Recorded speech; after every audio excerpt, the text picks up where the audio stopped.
Kúpeľná sezóna v Turčianskych Tepliciach odštartovala vo veľkom štýle. S pôvabom, eleganciou veteránov a šarmom tradície. V areáli moderných kúpeľov mala zastávku legendárna rally 500 kilometrov slovenských. Pozrite sa, ako sa história na kolesách spojila s kráľovským relaxom v luxusnom prostredí.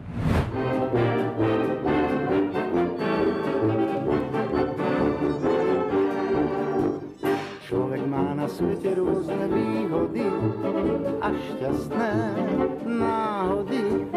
Len keby ich vedel dobre využiť, šťastne by mohol žiť.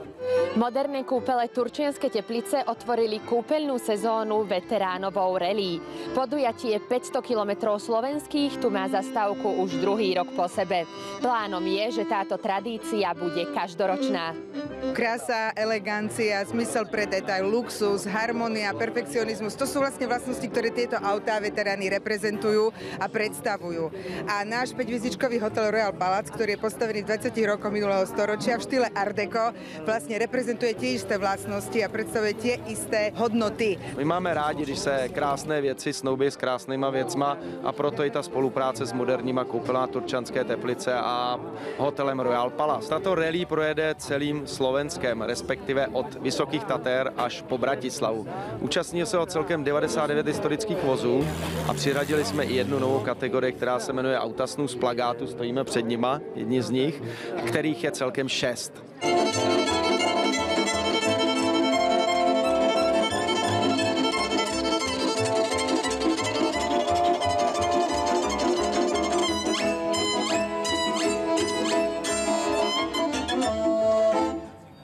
My jsme obsáhli už poměrně celou Evropu, ať je to Benelux, tedy Belgie, Holandsko, Lucembursko, pak je to Polsko, Německo, Francie, Holandsko, máme tady účastníka z Hongkongu. My sme prišli z Košíc, prišli sme na Mercedese 500K z roku 1934.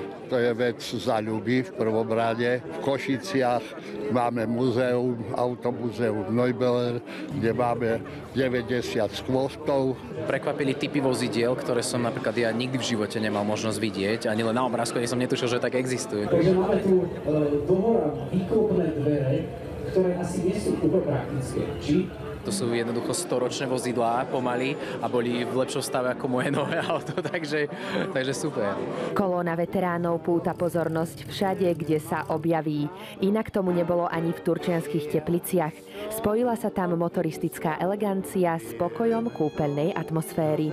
Pre nás je to určite podsta, keď si zoberieme, že štart je v Poprade v Tatrách, etapovým centrom sú Turčianske Teplice, cieľ Bratislavy, tak sme sa dostali medzi 3 turistické destinácie na Slovensku do tej top 3 a ja som s tým veľmi spokojný. Však vidíte, prilákalo tu dnes stovky ľudí. Určite ma prekvapilo počet ľudí, ktorí sa prišli pozrieť tu v Turčianskych Tepliciach, pretože všetci sme vedeli, že nemá byť pekné počasie, že má možno aj sprchnúť, že nebude ani najteplejšie a predsa len nakoniec sa tam toľko ľudí zišlo, že som normálne, ja som bol prekvapený z toho a veľmi ma to úprimne potešilo. Prijatie v Turčianskych Tepliciach, to je jeden zážitok. Ja už som prešiel toho strašne veľa, ale toto musím hodnotiť, že je to mimoriadne krásne zorganizované.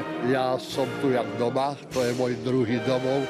Účastníci 500 kilometrov slovenských si v Turčianskych Tepliciach vychutnali aj slávnostný večer. Chodievam sem často napríklad na zmrzlinu, alebo keď sa túlam autom niekde po svete, po Slovensku.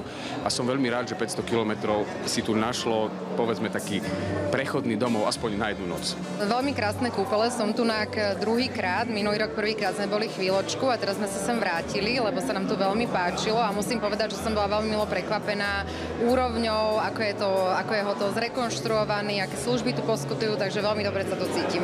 Som rád, že môžem otvárať také krásne, nádherné Turčianske Teplice, moderné a dokonca aj zlaté, mám zlaté sako a som rád, že môžem tu zaspievať tým krásnym veteránom.